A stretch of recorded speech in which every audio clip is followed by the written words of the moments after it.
এসেছিস মহারত্ন? আয় বাবা, আমার বুকে আয়। এত দেরি করে এসেছিস কেন বাবা? অশ্বিনী রে বাবা, তুমি তো আমাকে আসতে দিবে না। শত শত ভক্ত আশ্রমে ঘুরিয়ে তবে নিয়ে এলে আমায় শ্রীধা মনে করতে বাবা। পথে আসতে তোর কোনো কষ্ট হয়নি তো? কষ্ট হবে কেন বাবা? আমি হরি নামের অমৃত ধারা পান করতে করতে পথ চলেছি। পথ আর শেষ হয় না। এমন সময় কে যেন ডেকে বললে, কে বললে? বললে ওরা কাঁদে শ্রীবারণী প্রেমের উৎসব। তোর কি মনে নেই? বলো বলো ঠাকুর, মহাবারণীর লীলার কথা বলো, লীলার মাহাত্ম্যের কথা বলো বাবা। শোনো ভক্তগণ, প্রাচীনকালে দেবতার অসুরেরা সমুদ্র মন্থন করে। সমুদ্র মন্থনকালে উঠে আসে বিষের ভাণ্ডু। সেই বিষ মহেশ্বর নিজের কণ্ঠে ধারণ করে, তাই তো তার এক নাম নীলকণ্ঠ।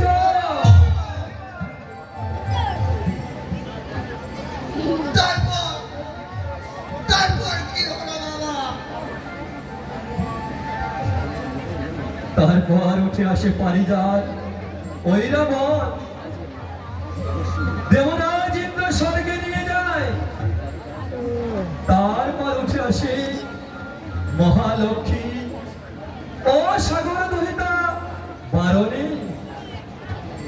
নারায়ণ মহালক্ষ্মীকে গ্রহণ করে, কিন্তু বারণীকে দেহ গ্রহণ করলে না বাবা। উপেক্ষিতা সাগর দহিতা নারায়ণ বললে, প্রভু আমি মর্তধামে প্রতিষ্ঠিত হতে চাই। বলো বলো বাবা, বলো তারপর কি হলো বাবা?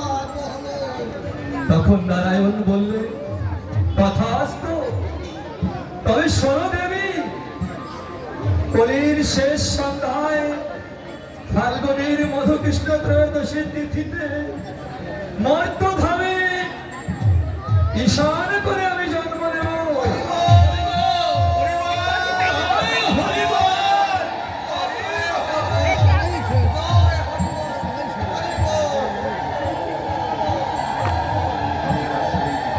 আর সেই দিনে তোমারও জন্ম হবে ওই মর্ত মাঝে। তোমার পুণ্য শরীরে স্নান করলে সবাই পবিত্র হবে। দেবতা নহর একসাথে একাকার হয়ে যাবে। সকল তীর্থের পুণ্য লাভ হবে তোমার পরশে। জয় শ্রী হরি গুরু চাঁদের জয়, জয় শ্রী হরি গুরু চাঁদের জয়।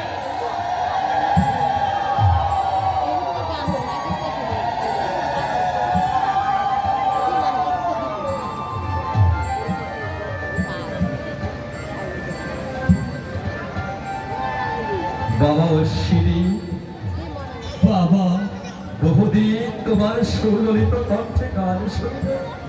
বাবা তুমি আমাকে একটা গান শোনাও বাবা। ও বাবা, আমি তোমায় গান শোনাবো বাবা।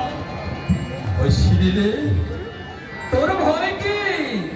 তোর দেহের ভার আমায় দিয়ে তুই আমাকে গান শোনা অশ্বিনী। বাবা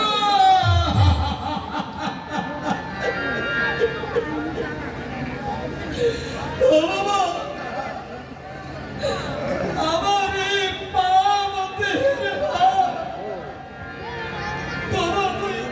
চরণে অর্পণ করতে চাই না বাবা।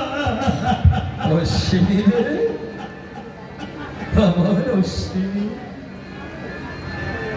না বাবা না। গা বাবা। কেন